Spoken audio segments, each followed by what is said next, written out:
you going, guys? I just thought I'd do a video on talking about what I'm going to be doing over the next, hopefully, next few weeks to a couple of months, maybe sort of a few extra months out from that. The plan is, hopefully over the next few weeks, is to get rid of that out of here. I've just dropped the price down a little bit more again.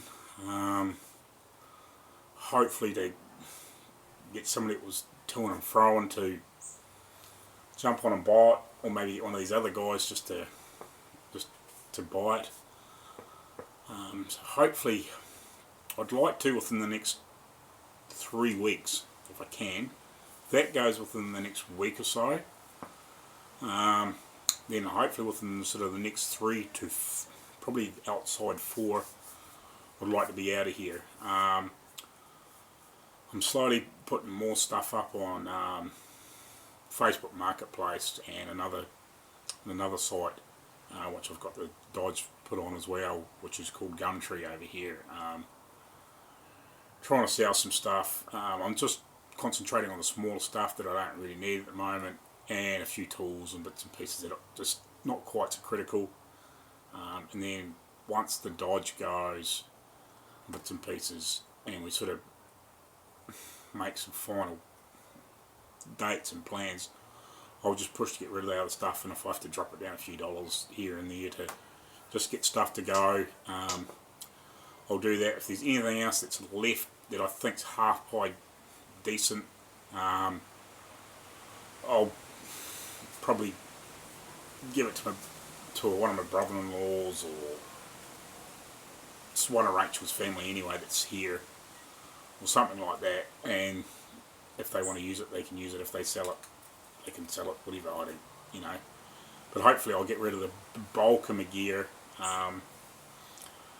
in the next few weeks, and get rid of the Dodge. So once that's done and we're on a plane, we'll drive down to the local sort of fairly close. There's an airport just here where we are, like only like some 10-15 minutes away, if that, maybe 10 minutes. But there's only one airline that flies out of it, which is Qantas, and they've got the monopoly out of that airport, and it's fairly expensive to fly to Melbourne, whereas I can do the same trip with driving an hour and jumping on a plane, and probably cost you a couple $100 less per ticket to do the same thing and then fly to New Zealand. So like probably saving maybe $600, $700, $800 to do the same thing with just being in a car for an hour or so. So because the other airport, which is Launceston, I'll try and put up some pictures and bits and pieces, or maybe some map footage, so you guys get a bit more of an idea as I'm doing this.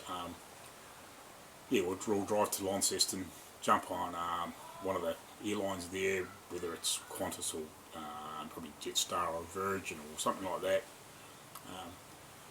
and fly to Melbourne, and then get over to the international airport and fly to New Zealand. So when we land in New Zealand, the plan is at this point is to land in Christchurch.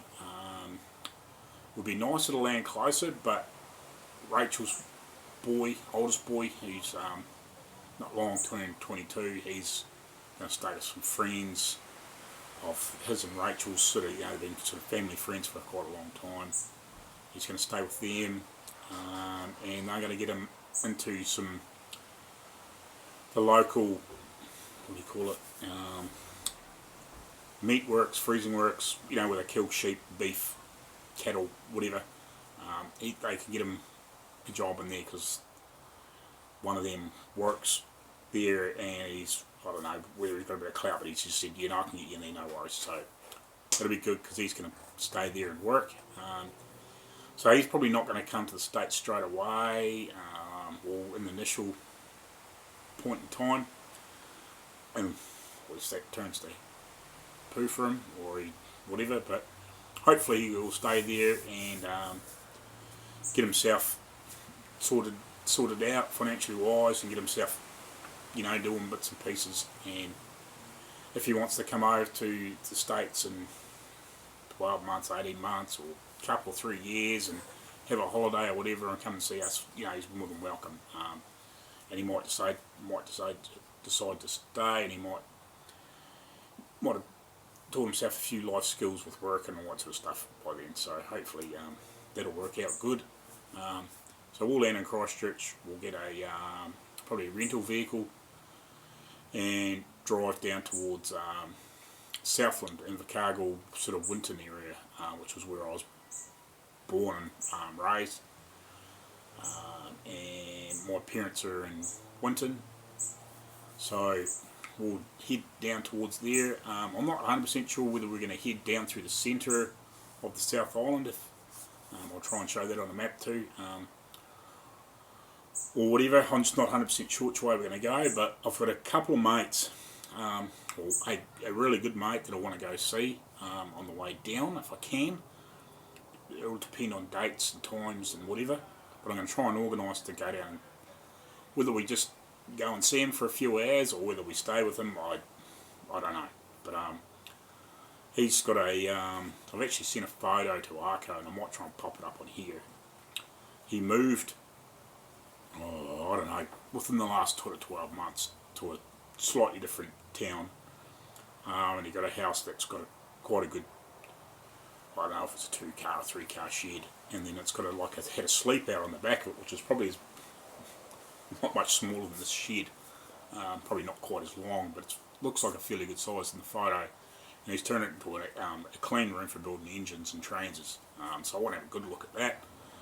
And my plan is, when I'm going around, I want to do some videos of this sort of stuff to try and keep the channel ticking along, and to give you guys an idea of where I'm coming from, you know, and what my mates do and all that sort of stuff. And so you get a bit more of an idea of, you know, the sort of things that us car and petrol head car nuts in New Zealand do.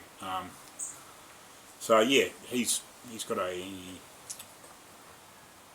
what is it, 73 or 74 Valiant Charger, which was they're built in Australia, and some of them are assembled in New Zealand too. And he's got a I'm pretty sure he's still got a Stroker 360 in it, which is like 408 or 410 or whatever it is. It's got a 727 transit and a 9-inch diff. He plays around with the combos a little bit, because he does a little bit of drag racing, but I'm just not sure how much drag racing he's been doing in recent years. But he's always playing with that. And he's got like my earlier car that I had with that VC Valiant, he's got one of those that's all finished and cleaned up in it, and he's got a 360, well I think he's still got a 360 in that.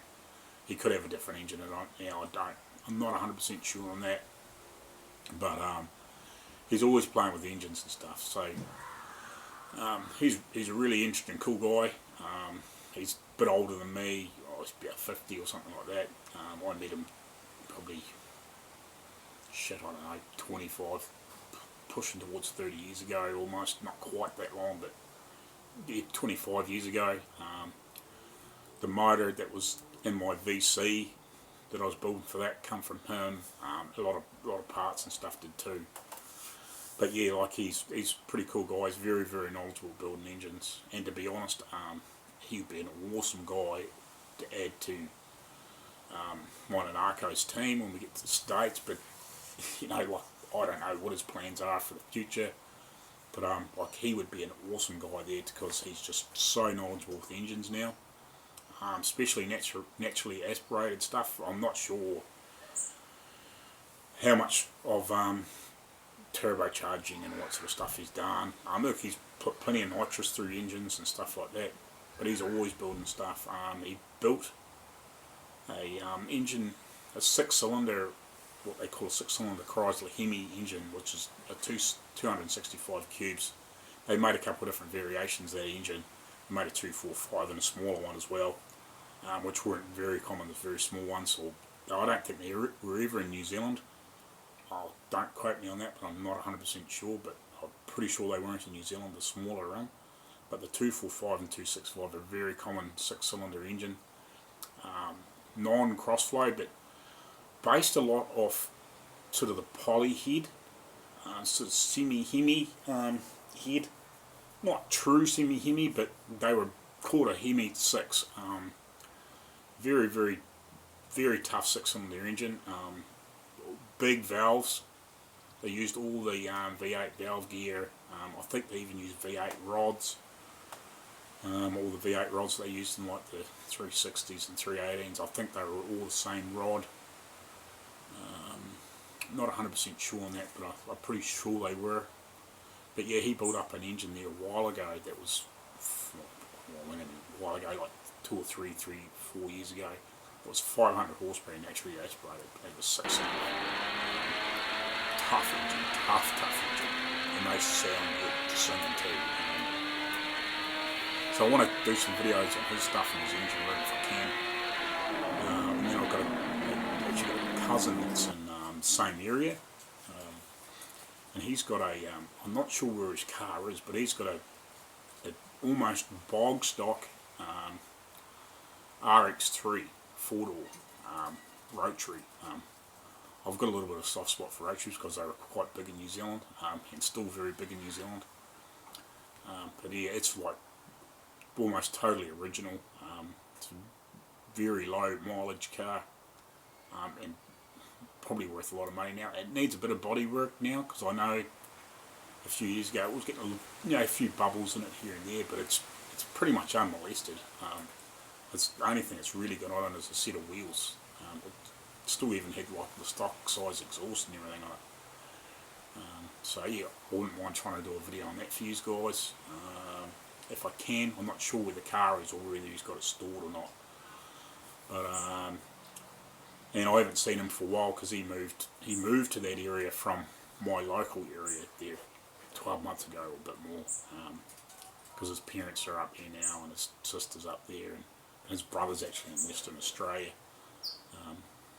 Wouldn't mind doing a video on his car, but I'm not going back to Western Australia to do that. He's got a 69 or a 70 Mach 1 Mustang with a Windsor, I think. Was it Windsor? Oh, I can't remember if it's Windsor or Cleveland. It's 351 Windsor or Cleveland. I think it's a Windsor. With a FMX trans in it. Wouldn't mind doing a video on that, but I'm nowhere near him at the moment, so like that's not viable in the meantime. But I've got a lot of other mates in the Invercargill area. They've got some pretty wicked, some pretty cool stuff, bikes, cars. So I wouldn't mind trying to do a few videos on some of that sort of stuff when I get to New Zealand too. So yeah, we'll travel down through his area. Hopefully we can catch up with him on the way down and do some videos of that. And then we'll stay with my mum and dad in Winton, and depending on what happens and how quick we can get these visas sorted out, Heidi's helping us out with that because we're doing a sponsored visa for us to immigrate now. I think that's going to be the simplest way for them to basically sponsor us to come to America, because it's a lot more clean cut from what I understand, whereas if I do it, depending on what visa I'm going to go for, I could do an entrepreneur one, to say that I'm going to be joining a business, but I've got to have so much cash, which I'm not, I don't know, like there's different thresholds. Like I probably could do that one, but I think it's going to be a lot more clean cut if they say that they want us to move there for various reasons, and hopefully we can just get up and go and do all that sort of stuff.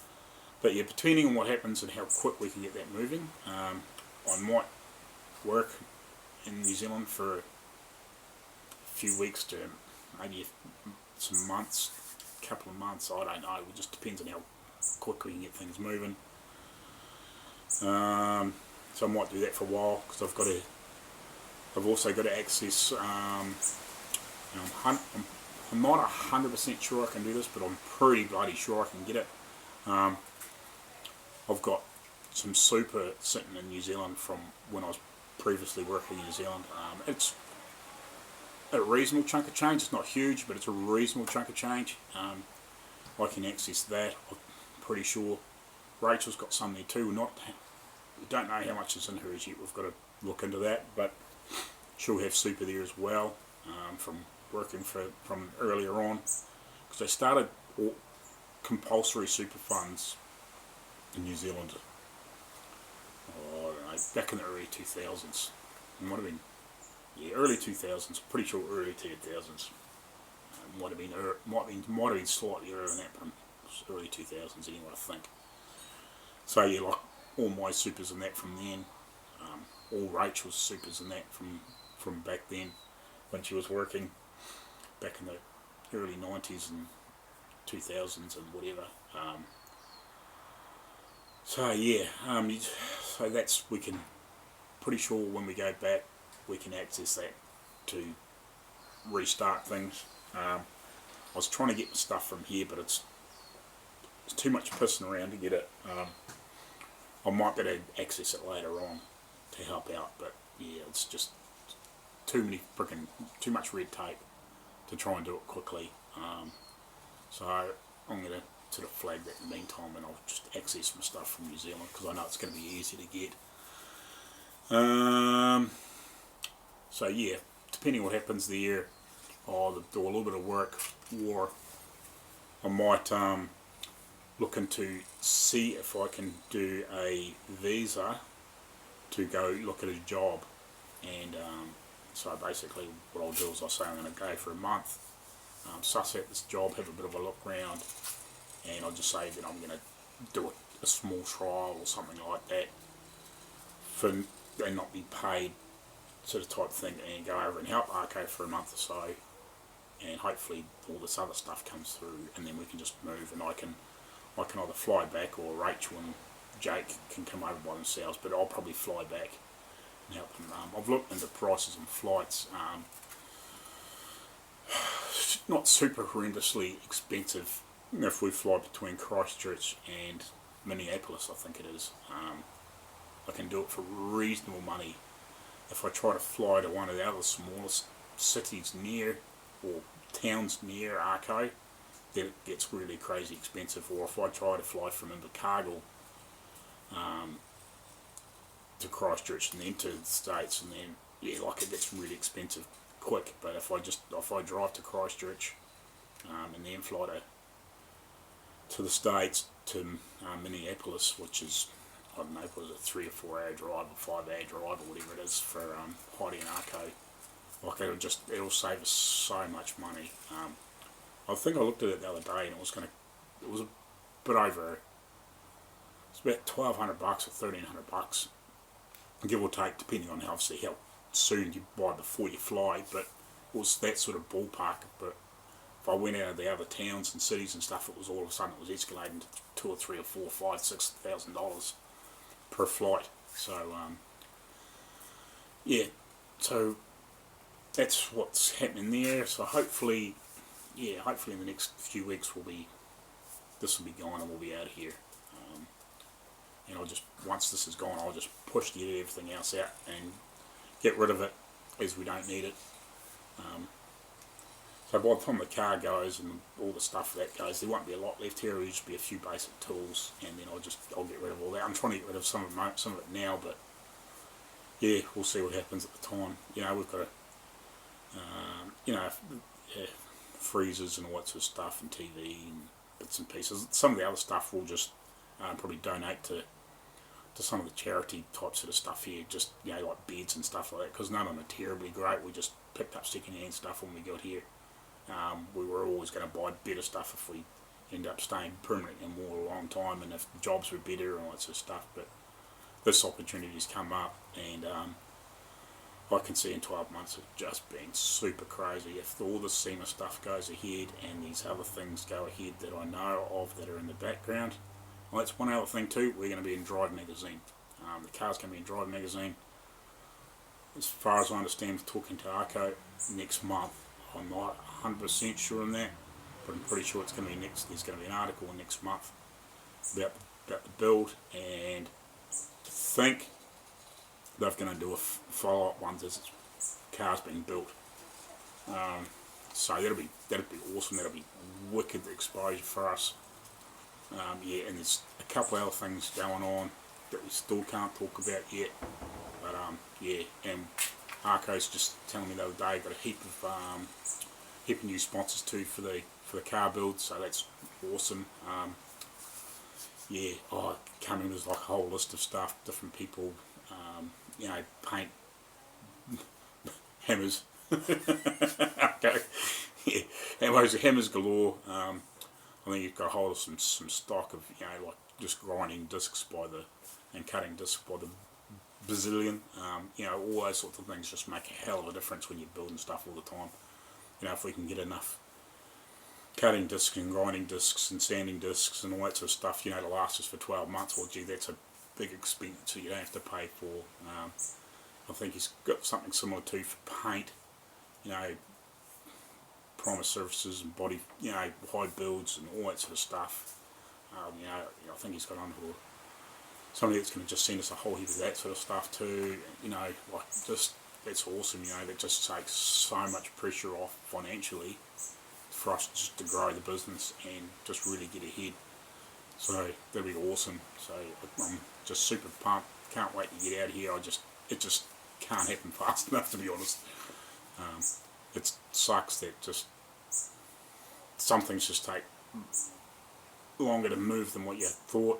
You know, I thought that would have been gone by now, but it's just had a few stumbling steps, but we'll get there and get going shortly. So cheers, guys. You know, subs are still climbing slowly, which is awesome. Thanks, guys. And God, man, Arcos are just blowing out of the water in the last few weeks. Wow, I just can't believe it. Like he's jumped. Oh no, he's almost up 2,000 subscribers since, I don't know, like the middle of January. Like it's crazy. Like I'm pretty sure in the middle of January he was about 2,700, 2,800 subscribers. Like I know this morning he was like 4.6 or 4.7 almost. Like, you know, it was only 2 or 3, 4 days ago that he was clicked over 4,000. Like it's just exploded on his channel. It's crazy. It's insane. Like so that's going to be a big help too. Like, you know, that's money he can just coming from YouTube that he can just pump into whatever he wants to do to help build the business, or you know, like hopefully that'll be money we can just spend on crazy, just building wicked custom cars that we can just build one-off stuff and sell, you know, and just be paid for by YouTube and all those sorts of things. So that'll be awesome too. So alrighty guys, thanks, cheers, thanks for listening, see ya.